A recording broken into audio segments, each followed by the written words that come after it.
Thank you very much. And we are apparently recording because You I have are. Can you see it from your end too? Yep. Okay. All Awesome. right, you're all set. Have a great meeting. Thank you, Michelle. Bye.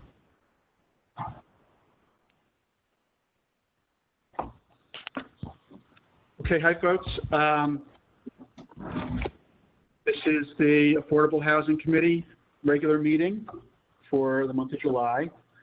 I'm going to go through and call the roll for the committee to establish we have a quorum, and then we can get started. Peter, I see you out there.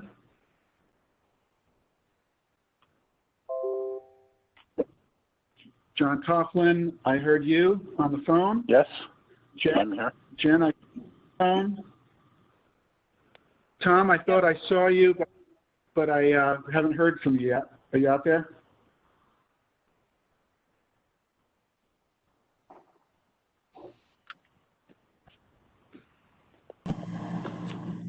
Did you hear me? Thanks, Tom. I saw your mute go, and great. It's working hard, partially at least. Thank you. Harold. Yes, Are you I'm out here. there? Thank you, Harold. Tammy Tinarello.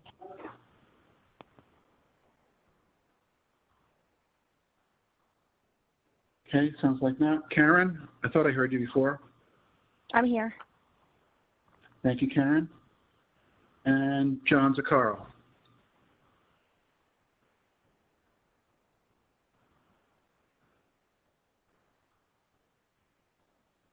Okay, I guess we don't have John yet.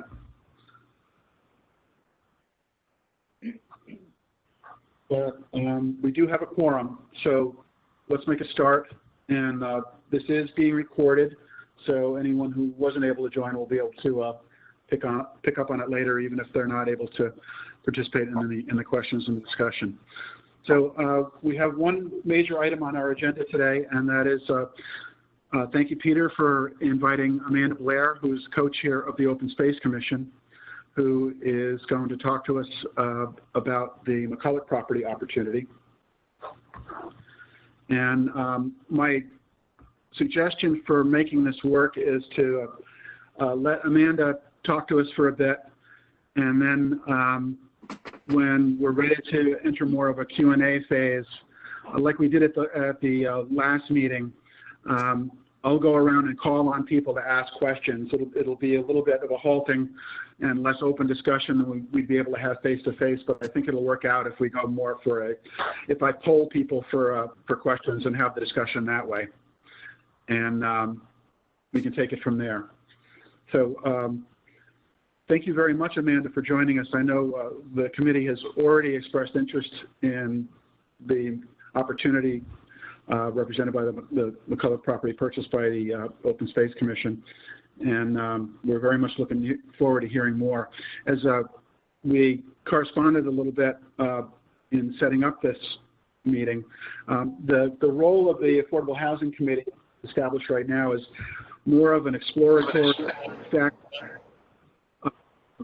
and our real to month to a year come up with recommendations for the selectmen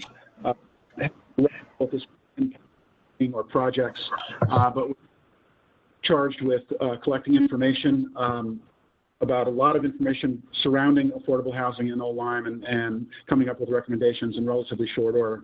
And then we'll be sunsetting after that, and we'll see what the next phase looks like. But against that backdrop, I'll hand it over to you, and if you need any, if you want to put out any questions to the group, I'll take it from there and just poll them for you, and we can start the discussion that way. So it's all yours. Thanks very much, Amanda, for joining us. Oh, well, thank you. And I first want to thank all of you for volunteering for this committee, and to thank you for inviting me to speak about the opportunities involved with the McCulloch family open space purchase by the town last year. I did send out to Michael, and I'm sure he probably passed it on to you, a number of documents to hopefully get you up to speed, because it was a rather complex matter. It took 2 years of my life, I'll tell you, which is nice to have back, but it's one of the most beautiful open spaces I've ever seen. And I think when we were negotiating the purchase, it's important to remember a couple of items. One was that the Nature Conservancy had placed a on this property, and within the conservation easement were 2 building envelopes. And we spent many months and many hours of discussion trying to locate these. They were originally located right outside the compound, which is a private area. And between family members of the Nature Conservancy, about the only place these could be placed was on Rock Hill Road. And originally, when they were appraised by our appraiser, and then by Dave McCulloch's appraiser, they were given a separate open space land, and they were appraised by Dave's appraiser at $100,000 each. But when these were placed into effect with the conservation easement around 2000, the zoning laws and regs were completely different. So in order to try and work with these, we need to get them as close to a road as possible. So we over off, as I mentioned, off of Flat Rock, they were originally designed as 2 3-acre building envelopes. They could not be changed. They have to be 3-acre. I tried to get cluster zoning. I tried a number of different things, and nothing was acceptable except 2, 3. So I don't want to see you all reinvent the wheel. I tried to do that and failed. Excuse me, Amanda, you're cutting out every time you start saying what they're set as. You cut out, and I can't hear what they really were set as. I'm sorry, they were set as 2 3-acre building envelopes. They cannot be merged into 1 6-acre lot. They could not be cluster zoning. They could not be multifamily housing. They could only be 2 3-acre building envelopes. So in moving forward, you need to understand that's all they can do. When we purchased them, we negotiated the purchase. One of the factors was that Dave McCulloch and his wife had given to us a piece of land to the town for affordable housing. And we thought that by placing them next to those 2 lots, and in negotiating, we were able to negotiate from a price of $200,000 for 2 lots to $100,000. And it was the intent of the McCulloch family and the Open Space Commission that they be used for affordable housing. That's why we were able to get a better price point, because as you know, open space is for open space, not building envelopes or lots. And so that was a sticking point in our negotiation. And we worked with Dave and the Nature Conservancy and our attorney on that. And with the stipulation, as I think you all know, that there would be a time limit of 5 years for the envelopes to be made into affordable housing lots. And after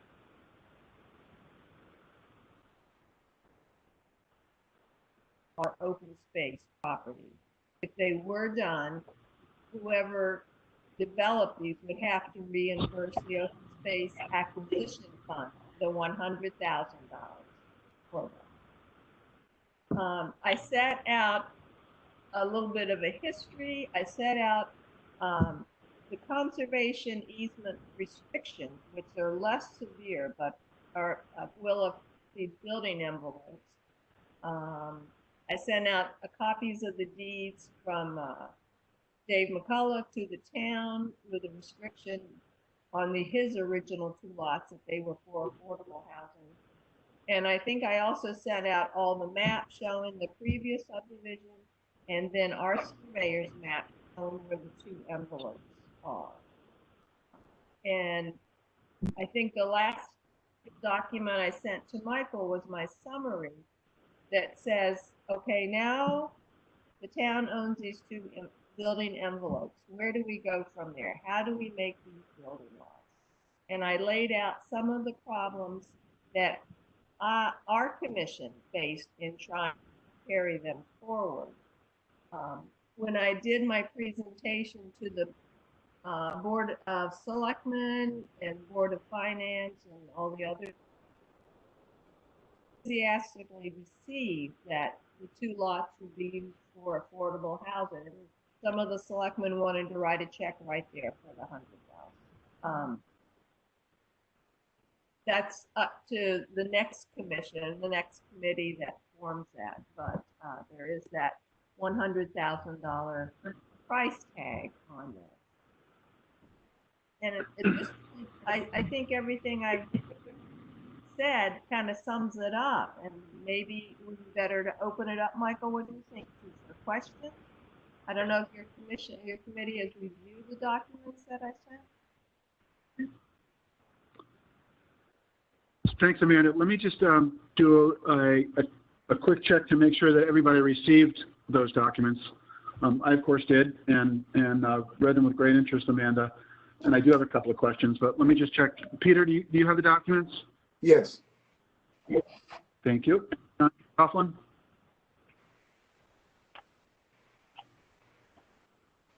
I do. Thank you, John.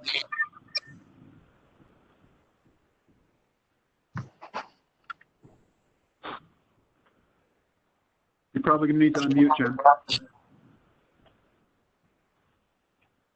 I do have the documents. Also.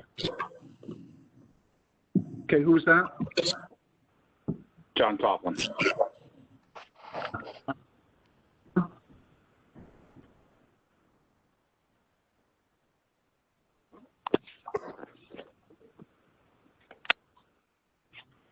Tom, you're probably going to need to unmute.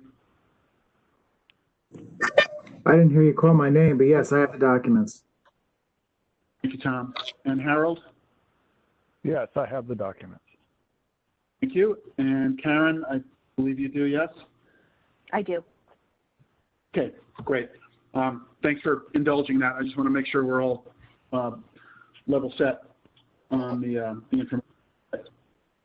Okay, so I'll go back around and ask folks for any questions to start the discussion. I have one for starters, Amanda, and looking at the last document you set, the discussion points about creating some of the practical considerations in creating the building lots out of the envelopes. Yes. The one thing that kind of caught my eye, and thank you, by the way, it's useful to know that the 2-3 acre envelopes are pretty much the only way that this can be configured. Hopefully that will save some time, as you suggested. The other thing that caught my eye was on the requirement for the two envelopes to have a 25-foot presence on flat rock. This is item B in the document you sent out. And that seemed to be problematic for the commission, and an agreement needs to be worked out, and that's a pending item apparently. So I just wondered if you could expand on that and let us know if on the open space or any approaches to resolve that. Well, I take it Harold Thompson's on your committee, right? Harold's on planning, so he can address a lot of this too. I dealt with Tom Metcalf, who's a civil engineer, and he said when I showed him the map that Richard Gates had done, and I said, we have this 50-foot roadway. The 50-foot roadway was set up when McCulloch set up the subdivision. It is now owned by the town of Old Lyme. That was part of the purchase. And I said, well, if we have this roadway and we have two lots using this roadway right now, then I thought it was pretty simple. You put two more lots there and that's it. And they said, no, because you have to have a 25-foot presence on a town road. And even though it's a town-owned road, it's not a town-maintained road. And that's where the 25 feet came in. Our trail is at the entrance of the cul-de-sac at Flat Rock Hill Road for the trail. However, when we are in the process now of modifying the conservation easement with the Nature Conservancy, the state of Connecticut, and the courts, because the conservation easement did not allow for public access. Access, I need to put parking lots. So we're modifying it to allow for 3 parking lots. My parking lot, if I needed to use it, would be off to the left of this roadway that would provide access. So I'm concerned about my access being compromised, 1, and then 2, I'm concerned about the Nature Conservancy because they are very specific about me attaching 2 25-foot umbilical cords. And I don't know, I'm not a land use attorney. I have a background in land use. I do title searching and I work on large projects like this. But I don't know if you have an affordable housing or if it's owned by the town, if some of these requirements can be waived. And that's something that a person that's developing the 2 affordable housing lots would have to determine and work with town, maybe with Dan in the land use department, Harold, guide of zoning. I'm not sure if it's a planning issue or a zoning issue. So that's where that we would need some clarification. Okay, if I was interpreting the maps correctly, it looks like those two envelopes are not, they don't have direct access to Flat Rock, only via that 50 that other roadway, gravel roadway. Yeah. So I guess if I heard correctly, if I heard correctly, Amanda, the way you see it is that the only way to resolve that at this point would be through a waiver of that 25-foot presence requirement. I think a couple of things. First of all, you need to get a good land use attorney and your planning, your zoning, and your civil engineer. You need to determine the status of that road, in my mind. The town owns that road. It's a gravel driveway now that accesses those 2 houses. You will eventually end up with 4 houses and open space using that roadway. I think the town needs to determine, not that we're going to make it a full 50-foot roadway, it would be cost prohibitive, but if we were going to continue the roadway up, if that was a possibility, that was acceptable, it could be built not to town standards. That's a question that the building department and those zoning and planning need to address. And I don't know if that would be something that affordable housing, my impression, has a different set of standards that they can meet. They can get certain things waived. And so that's where the discussion should be centered on that. First, I would address, I think, the roadway. What does the town feel about the roadway? As I've said in my notes, that Hope owns those 2 lots now and leases them to 2 private parties who own their houses and pay a lease agreement. It would, in some ways, be logical to get Hope in the other 2 lots because they would be the owners of the 4 lots and they would have the 2 houses. If you get another entity, it's something that can be worked out, but it's just more people involved. So the roadway, in my mind, Because if the town says, well, that will be a town maintained road, then you don't have to do the 20 bill, of course. So I think status of the road would be the first thing I would address. Okay, thank you. Karen, I heard you there. I want to go to Harold next since he might have some insight into this. And Karen, I think I heard you there. I'll go to you right after Harold, and then I'll go through the rest of the list if that's okay. Sure. Okay. All right, I'm on. Yeah, I can hear you, Harold. Thank you. It's a good question, good discussion. Two issues come up. Number one, years ago, the selectman's office was always pushing for private roads because they didn't want to do the maintenance and all that stuff. And so there was a cost of the town they were concerned with, and it was a very reasonable issue. The problem we came up with is that when you had a small group or development of any kind, and it was a private road, no one wanted to be president of the association.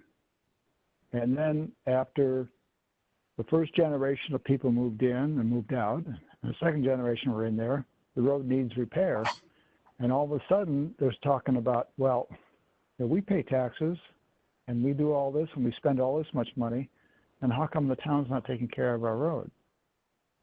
And so we came up with a thing that basically a subdivision regulation that said that all roads going forward, and this was probably at least 5 years ago, must meet town standards.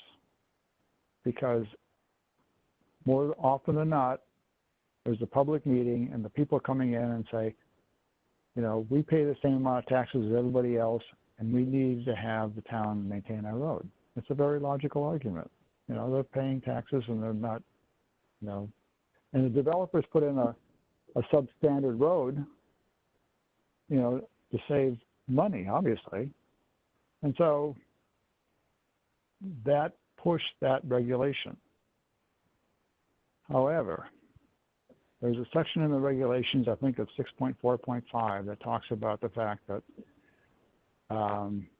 you can waiver the two 25-foot sections if, and there's certain criteria, and I think there's like 3 or 4 criteria, that it doesn't impact other property owners, it doesn't impact, additional or adjacent open space. And so I'd have to go back and look at that. But that would be a possibility. The caveat being that you have to have an agreement between the two property owners that they were really going to take care of that road, and that would be the kind of the stumbling block, I think. It's Amanda. So if Hope owns the land, would it only have to be with Hope, or would it have to be the owners of the house also? I would have to go back and look at that. I think it would have to be, if the town owns the land, but then who was saying who's responsible for the road? Is the town responsible for the road? Because in this discussion, it sounded like it was going to be a private road. Well, currently, the town owns the road. But with the affordable housing, does that transfer to the individuals? I don't think we could convey the road, the affordable housing. We still have to have access to my open space. I think affordable housing in the deeds, and this is where the attorney would have to review it. Hope is responsible for maintaining. It's not well maintained. I go up it a lot, accessing my open, just to check it, but it's passable. Yeah, but there are no houses up there now. So there are no houses up there now. No, right? there are 2 houses there. There's 2 houses. Hope owns 2 lots, and there's 2 houses up there. So Okay. there's a total of 4. And that's all we could get would be 4 houses. And that's why we put if you look at the map I sent you all, that's why we put the lots at the end of that roadway, so it would not have to go up much farther. And I think I sent you in that GIS picture. So it's basically a driveway. That 50-foot roadway is a driveway, goes to the first lot, goes up a little bit farther into the second lot, and then dies out. So. Where are the two other lots you're talking about? Off of Flat Rock are the two affordable housing houses. Oh, right before you get to the loop. Right before that. Yeah, right on the north side. Right, correct.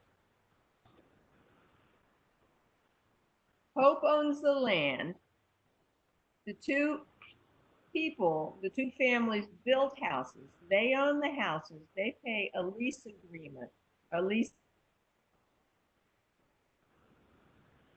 There's 2 street cards for each property, one for the house and one for the land.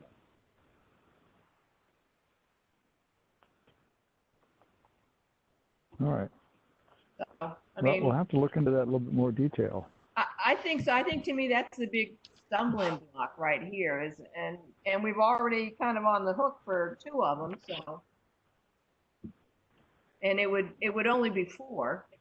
So and I wasn't sure if affordable housing, the criteria gave you more leeway in something like this. Well, I think that's something we'll have to look into. I think so. I think that's because if you do like a simple split in property and there's been some restrictions, you can get around that. Right. And I'm not sure if we can still do that, but we'll take a look at it. Also, because these are going to a municipality, we don't have to involved in the split process, so to speak, subdivision. No, we're not. So, but I noticed that if you look at the maps I sent you, when Hope went forward with the 2 lots, it was, I'm almost sure it was a subdivision, and they had to meet, Mabel, side, rear, front setbacks, septic, well, all of that. And that's when the civil engineer comes in and says, these lots will look at it. And I had my surveyor, Gates, look at them. We went out and remarked and walked the lots. There's going to be no problem with putting houses. The wetlands are high, they're flat. And, there's always a little ledge in Connecticut. A little? Come walk my open space. Not like that one in Edgeley. But no, that should be. It's not. I don't see any problem. I think Tom Metcalf. Thank you. Sounds like what I took a note there to explore that possibility of a waiver in the regulation, Harold. We'll pick that up after this presentation and discussion, but I definitely did capture that. Good. So thank you. Move on to Harold. If you're good, we'll move on to Karen. Yes, thank you very much. Thank you, Harold. My question of Amanda was, is the parking envelope, is it set in stone, and how did you choose that particular location for that? Well, could only do 3 trails. So with each trailhead, we tried to provide parking because it's a public safety issue. In the past, Nature Conservancy Land Trust have not had to address it. We're a public commission using public funds, so public safety is an issue.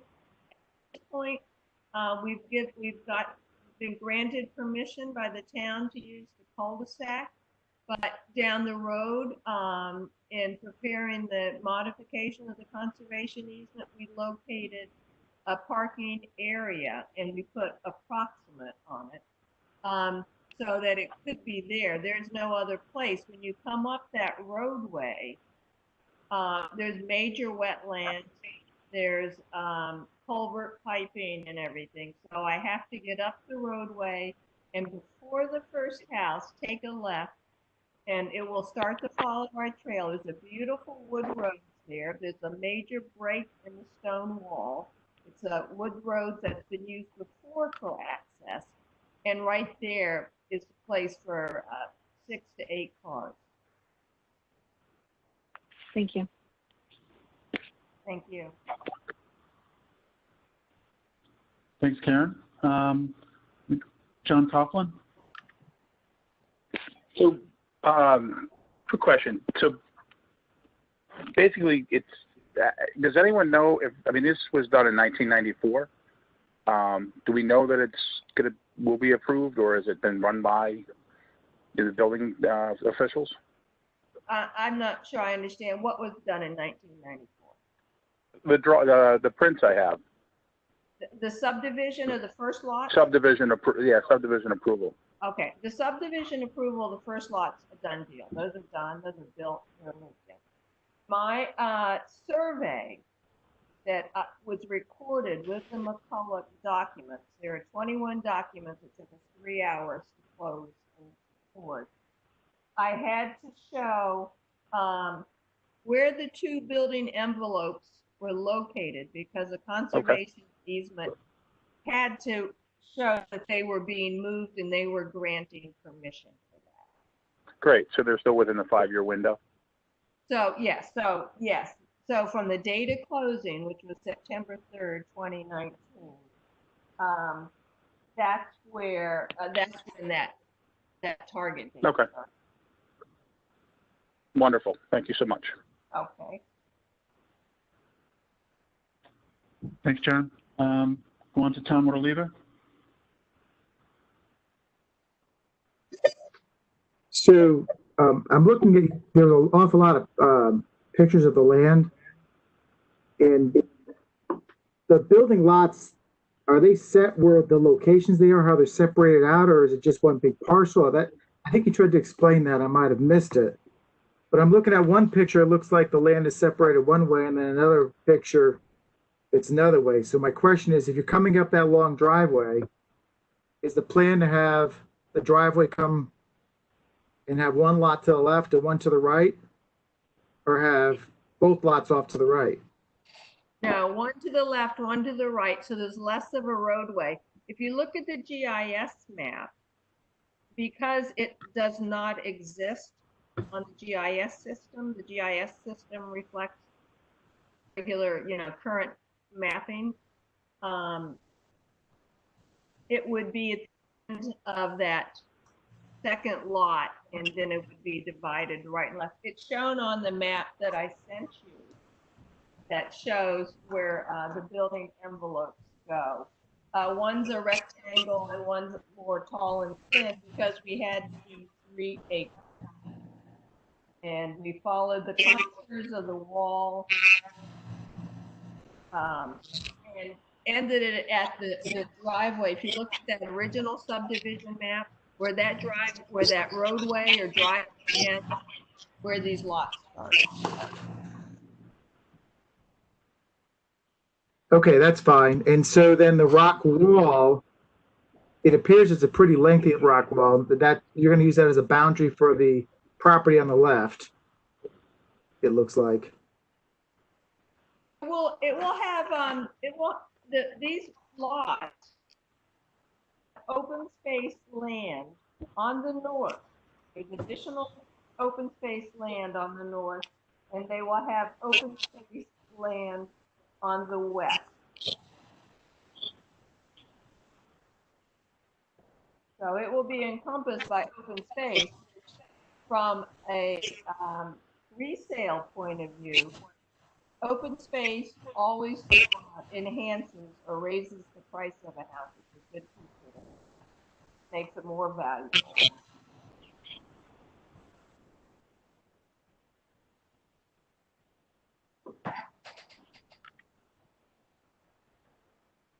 Okay. All right. And so the land off to the left of the driveway, though, I see a bunch of open space. There's some open space. Then there's that area between the rock wall, which Karen would asked about for the parking envelope. So you would come off the driveway coming up and have a little You'd have to come through that rock wall for parking. Well, actually, there is a break in that rock wall. A major break. My No, I see it. my trail currently is to the left of the driveway and goes along. We stayed off the driveway. We sent a letter to Hope saying that, you know, the town is the new owner and we'll be using it for a trailhead. But just so they would know there would be cars parking on the cul-de-sac, but that our trail was access was not located on their road. So if you go to the cul-de-sac at Flat Rock Hill Road, you'll see my sign, my kiosk, the trail starts there. It parallels the road and then takes a left. And when it takes that left, that's where you go through the break in the stone wall, and the parking lot will be right there on the right. So they would have to use that roadway because there's not enough room to get a car to the left side of that roadway. There's big boulders and then there's major wetlands. No, I understand that. Okay. All right, thank you. Thank you. Thanks, Tom. Tammy, did I see you join?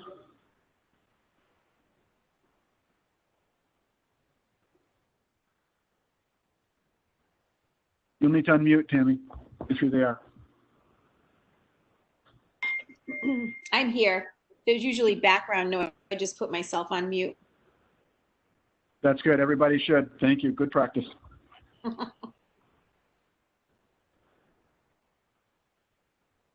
Any questions for Amanda, Tammy? Not in particular. Just a little bit confusing about who would maintain the road. Like she was talking about, would the town maintain it, or would it be the responsibility of, you know, the owners of the affordable housing, and would they even have the money to maintain it, I guess?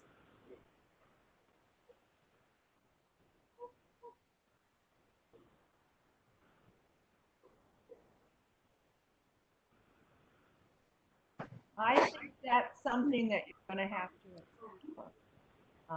I can't answer. I think a lot of it, I mean, Harold can tell you, Harold Thompson, the cost to do a town standard road is thousands of dollars. The town has an interest because they will need to access it, their open space, potentially. And I feel that most people in this town do want affordable housing and open space. And I think that there's a way to reach a compromise on this. I wouldn't close it down, but it certainly is something that will have to come into consideration. Right. And I do know, I don't know if you all know my background. I'm a title searcher. I do a lot of legal research for law firms and builders and things. Yeah. Every time we look at an open space property, look at it with the thought, can some of it be used for affordable housing? So you are always on our mind. So I know we're about open space, but we are open to that.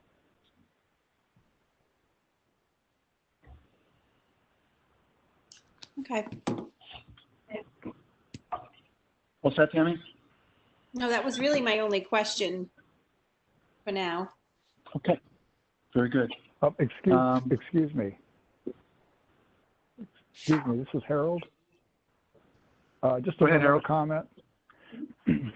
One of the things that's really important about the roads is the accessibility of emergency vehicles. Mhm. And so, you know, we talk about the width of the road and all that, and the condition of the road. But, you know, when you talk to the fire chief or EMTs and all that, one of the things they're really concerned about is being able to get to people when they need to get to people. And so that's going to be not only just the cost of the road, but it's just, is it accessible for our emergency vehicles? And so that's another consideration. That's it. Thank you.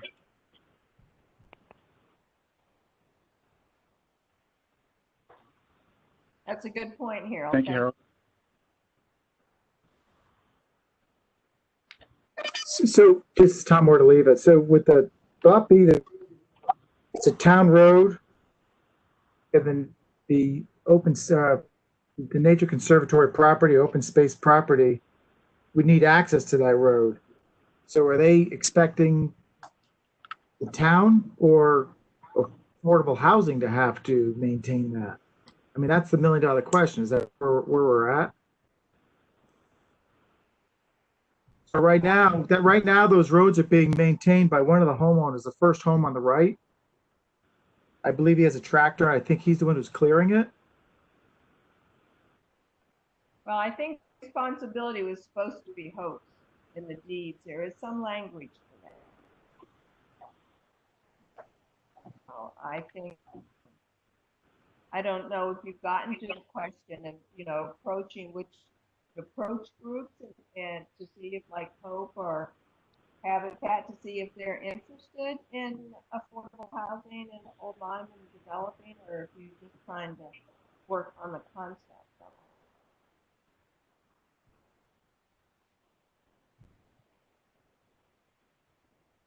And so I took that one as another significant open item that's going to need to be discussed further. And if this hopefully goes forward, that's going to need to be resolved. Let me move on and get through the committee here to make sure we get at least one round of questions. And Jen? Yeah, thanks, Michael. Yeah, I had the same question as Tammy, or just same observation rather. And I do know of several roads in Old Lyme, Old Stagecoach Road being for one, who has 3 houses of non-affordable housing, which is a gravel road maintained by the city. So I think it's doable. I think it might be a little bit untenable to ask for homes that are classified as affordable housing to maintain a roadway, which is also shared by the public. That's just one point. The other point is a question for Amanda. On one of the maps, or on 2 of the maps, it indicates a potential 3-bedroom house on the 2 lots. Is that something that is a restriction, or is that something, it was 3 bedrooms a restriction, or could that be more, or is that something that is that we need to go to the engineer or an attorney to look at?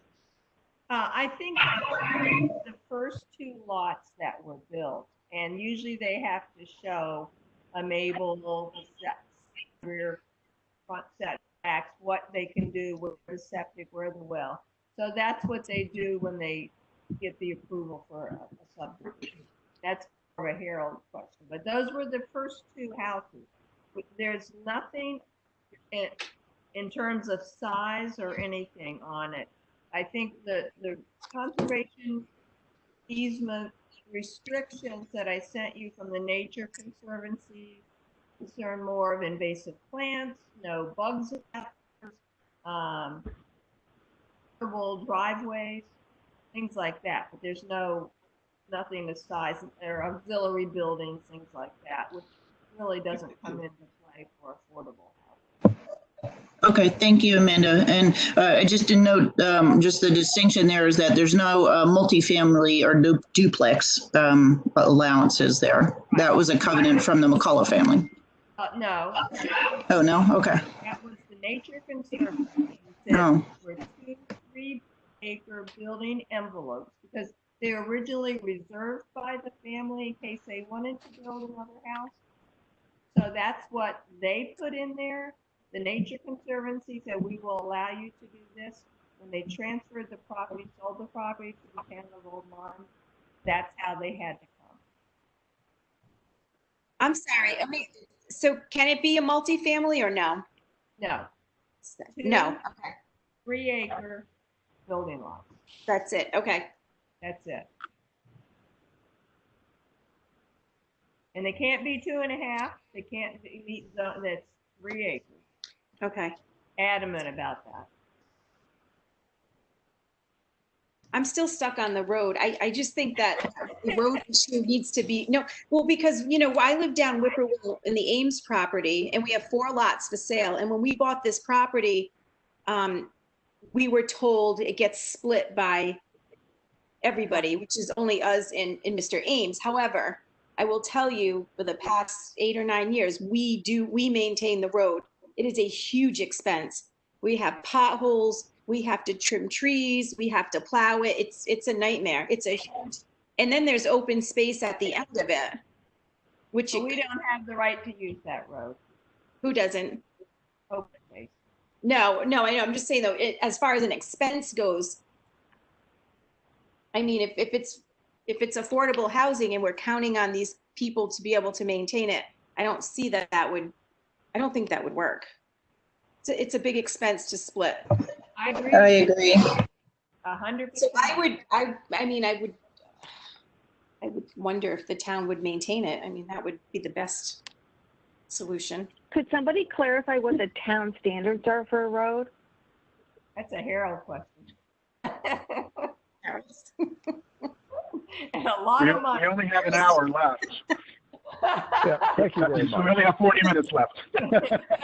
Yeah, no, thank you very much. I have to go back to it. I think it's, the minimum width is 26 feet, and then you have to have a buffer on each side.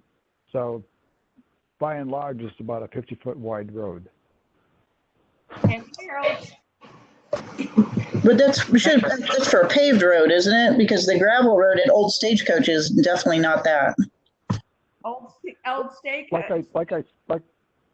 Like I said before, I mean, we require that right now, all the current standards are paved roads. And so, again, the town in earlier years was opting for the private roads, and so they made them smaller, they made them narrower, and may put only one layer of asphalt down instead of 2. And so right now we have the standards, because by and large we know that a private road will eventually become a town road. That's it. Thank you. Got you. Thanks. You have well 40 minutes. Thank you. Harold, isn't there a difference between a town-owned road? Technically, this is what this is. Owned in fee, but not maintained to town standards. The town does own the fee, that road. We have several of those. Yeah. And one of them is like between Dick Road and Flat Rock Road. There's a section that's just, what it started out being is basically a 4x4 path. And then the town would put, when they were doing some roads, if they had any excess material, they would put it down there. I mean, it's horrible. But you have wetlands on either side of it. What's that? I travel that road. I know that. Yes, it's horrible. So that's not the only one, but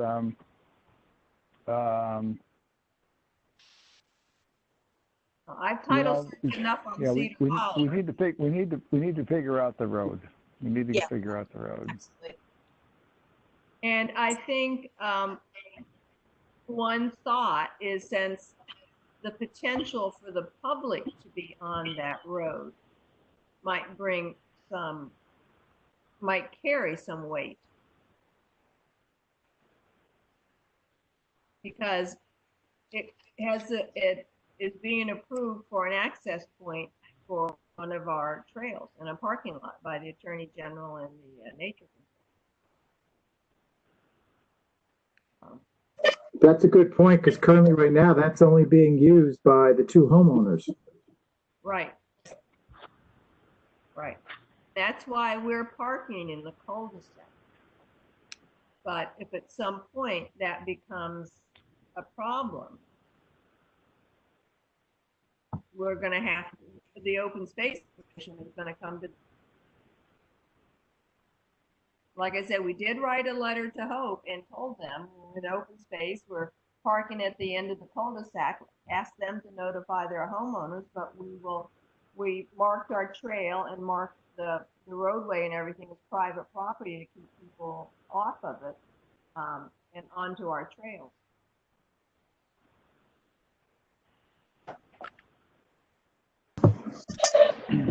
Amanda, just another quick question. This is Jen. Do the parcels have to convey together to one owner, or are they up for sale, if you will, separately? Well,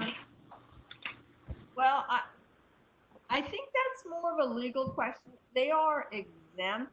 First of all, there's no real legal description for them, so you'll have to create a legal description. The surveyor will have to go out and create a legal description. They could be a first split, one of them, because it went to a municipality. It's exempt from subdivision. You'd have to do a little research in it, and I don't know if nonprofits. I don't think nonprofits, Harold, are exempt from subdivision, are they? It's only municipalities would be exempt. Agricultural use, which obviously would. Maybe affordable housing might. I think that's a legal question we have to. Can I? Let me get Peter Cable in first. We're getting the second round here, and I want to give Peter a first shot. Right. Peter's had a lot of shots at me.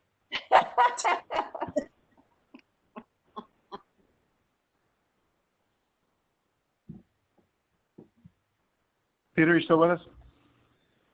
I'm still here. Peter's on the Open Space Commission. He's my secretary. Yeah.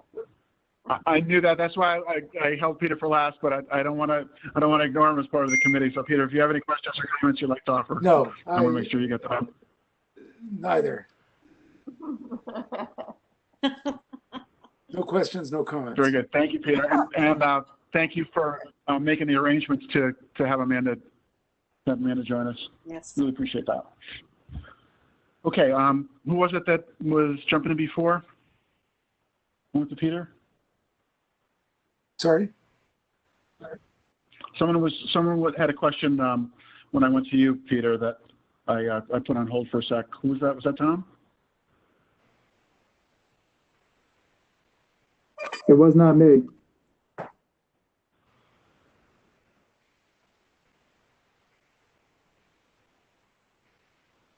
Okay. Let me just go through again then. I'll just poll. John Coughlin, anything further? No, I'm good, thanks. Thanks, John. Tom? Yeah, and I just want to confirm what I think either Tammy and or not sure who else might have asked. It was the two lots, single family. I didn't get through one of the documents, so it might be that's a document where it restricted that you can only have single family on those lots that they're currently set up. And I'm just trying to figure out where that. I know you said you went around it many, many times, so don't bother going down that road. I'm just curious as to what document actually restricts those two lots to having more than just a single family home. I'm just trying The to figure out. conservation easement that was signed by Dave McCullough gives him 2 3-acre building envelopes. They were originally located right off of the common. Those were reserved to him. So when he sold the property to us, the conservation easement as it stands comes to us that way. When I talked to the Nature Conservancy and said, could we combine them and make it a multi-family? Could we add more? We went through the entire list of questions. They wouldn't let us put it over on the parcel on Whippoorwill. We couldn't put them in the middle of the 312 acres because there's no access. So it could only be what it was in the conservation easement. Why we moved them over to Flat Rock, because we would be acquiring that road, and the acquisition and then we could put those 2 lots there. It became a sticking point for the purchase price. To be honest with you, I told Dave, I don't want the lot. You sell them, you put them somewhere, you give them to a family member. I don't want them because we don't buy building lots. But that's when, between the Nature Conservancy, the McCulloughs, and the Open Space Commission, we decided to put them over by the affordable housing, make it affordable housing, and we got them for half price. So what's the Nature Conservatory's standing as to putting those restrictions on those lots? They, in their document, it's about a 100-page document, it says we're restricted to what we can do on the land. But when you have a building envelope, the restrictions are less. So you can't plant invasive, and I sent you those restrictions. You can't plant invasive plants. You can't have bug zappers. You can't have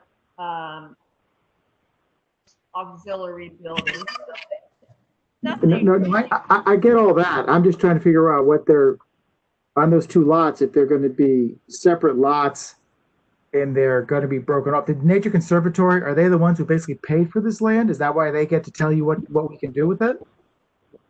They have a conservation easement which restricts the use, what we can do on that property. Even on the 2 building lots? Less of a restriction, but yes, that's why we will need to work with them. I know all the people from New Haven, Boston, and Boston. And it's not really that much of a restriction because it's going to be very similar to what your building code will require, setback. They'll want to see what you're proposing. They just want to make sure that it conforms with them. That's why my information to you, I said I'd like to work with you for those things. I know all these people. I can just call them up, scan it, send it, and say, this is what we're going to do. That's why it's easier to work with all of us that for 2 years have worked every day on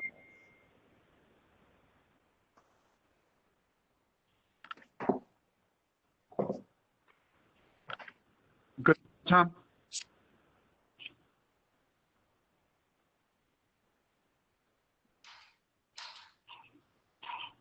Yeah, I'm fine. Thank you, Tom. Karen, anything else to add or ask? No, I'm good. Thank you. Thanks, Karen. I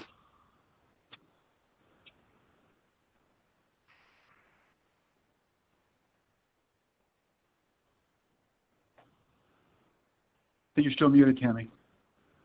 Nope, I'm all set too. Thank you. Oh, good, thank you.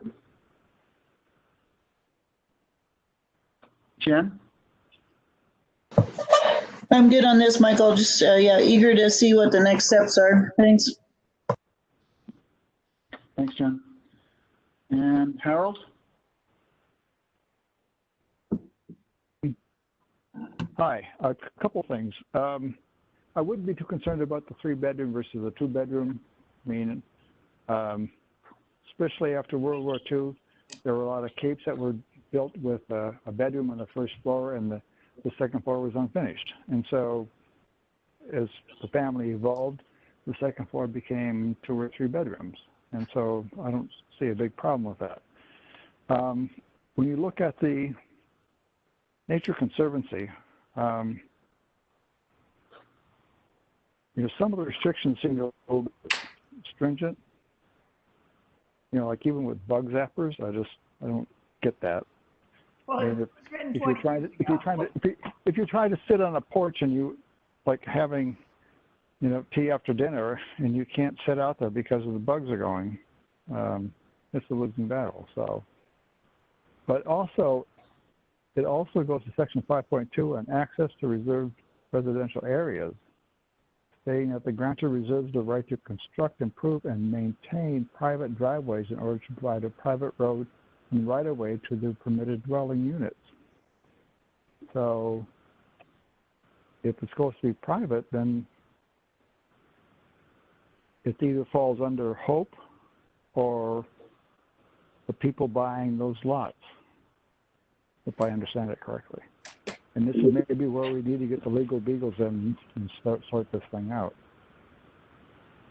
So, but that's about it. I think, thank you, Michael. You've done a great job. This has been Amanda, thank you for coming. This has been very interesting and educational. I'm finished. Bye. Thank you, Harold, and thanks for all you added to the discussion. Let me just do a quick check. I don't see it on the panel that I have, but just in case John Zaccaro has been able to join.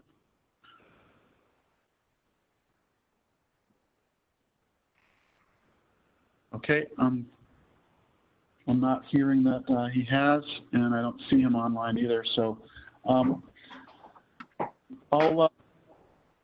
let's move on to close this out, and I'll just put out a last call if there's any last questions or comments for Amanda before we thank her. Again.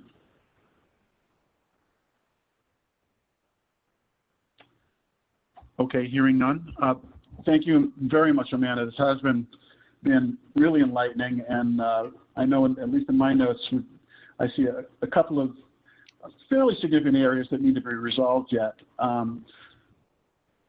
But we will definitely, I'm sure that we will be back in touch with you with more questions as the committee tries to process this into a recommendation for the Board of Selectmen, which is really going to be our next step.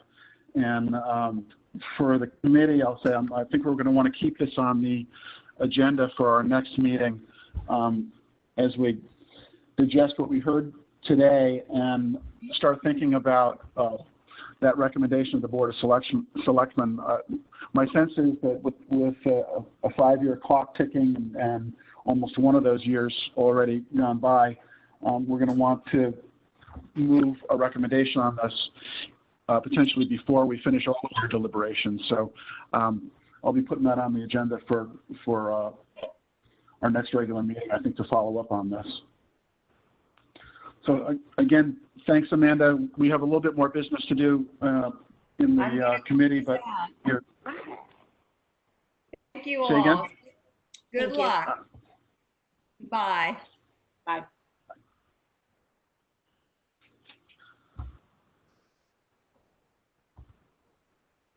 Okay.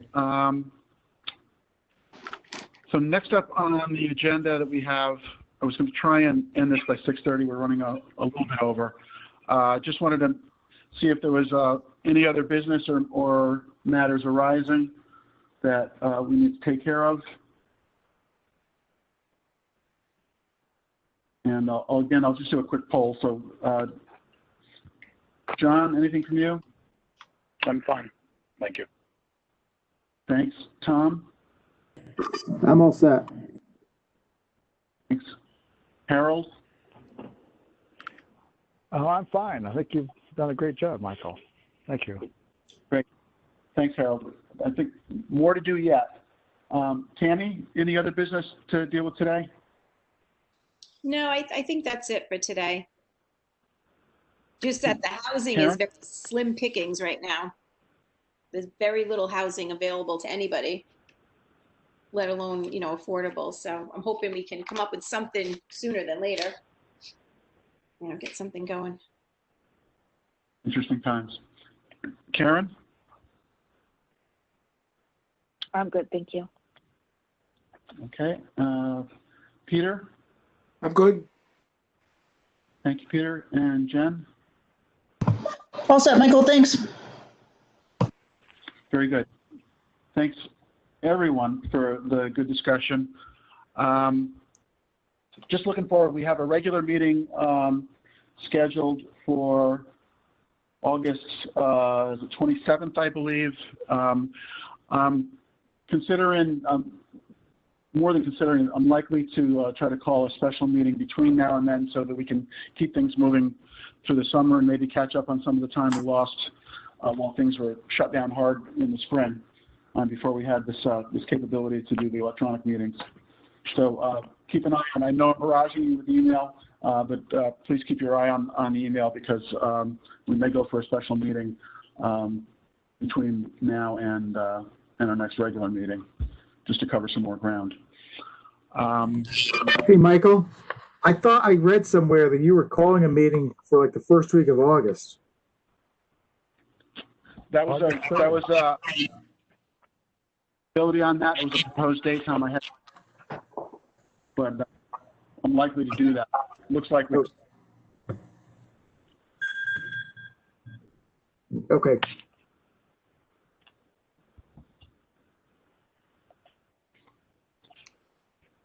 Okay, and the only other bit of information I wanted to communicate is that following up on that grant application that it turned out that we were not eligible for, and that has since I see published that it's been awarded, I am going to have an ongoing discussion, probably join the Board of Selectmen at some point to talk about putting this committee or the town in general in a position to be eligible for those kinds of grants. So I know if and when that happens so that you can join the meeting. And I'm not sure when that'll be. That's an ongoing dialogue with the Board of Selectmen. They've been pretty busy, naturally, with everything else that's going on. Okay, I think I caught everybody and put check marks against your names. I think I caught everybody for the call for other business. So moving on, the last item on the agenda before adjournment was for public comment. Is anyone from the public who's on the line that would like to offer any comments? Now would be the time to do that. I don't have a list of everyone out there, so this one will just have to be to jump in and try to raise your hand via the dial-in. This is John O'Grady. I'm on the Hope board.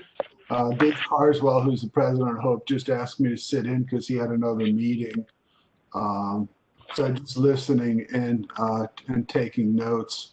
And he just wanted me to pass on that if there's anything we can do in assisting in the affordable housing aspect of this, we're interested in doing that.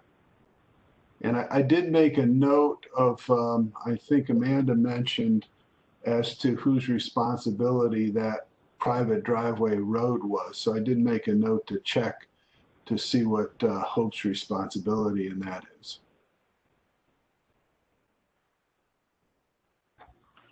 Thank you very much, John, and thanks for joining. Anyone else?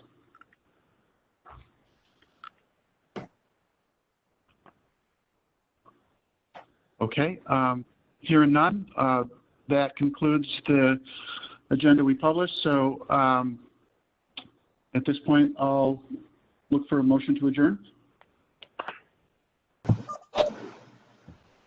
This is Jen. I'll make a motion to adjourn.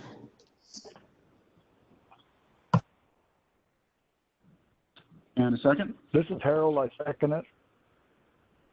Okay, actually, Yeah, I can't. Sorry. Yeah, go ahead.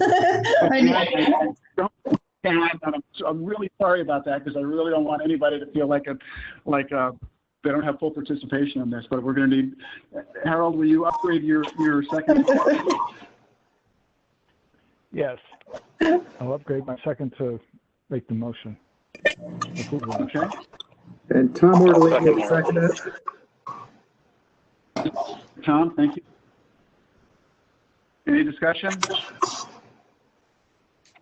Okay, as we've done before, I'll call. John Coughlin, in favor of adjournment? I second it. I'm looking for a vote. John? Yes. Thank you. Tom? Yes. Harold? Yes. Tammy? Yes. Thank you. Karen? Yes. Okay. And yes from me, so the motion carries. And we'll adjourn with my thanks for both your participation and your patience with the technical limitations that we have in getting this. I'm really pleased that we're making some more progress now. We were stalled for a little while there, but it feels good to be moving forward. I'm looking forward to making more progress over the summer. So thank you all very much. And watch your emails Thank You're you. doing great, For- Michael. And the agenda for the August 27th, I believe, meeting. Thanks, everyone, and good night. Thanks. Have a great night. Good evening. Thanks, Mike. Bye.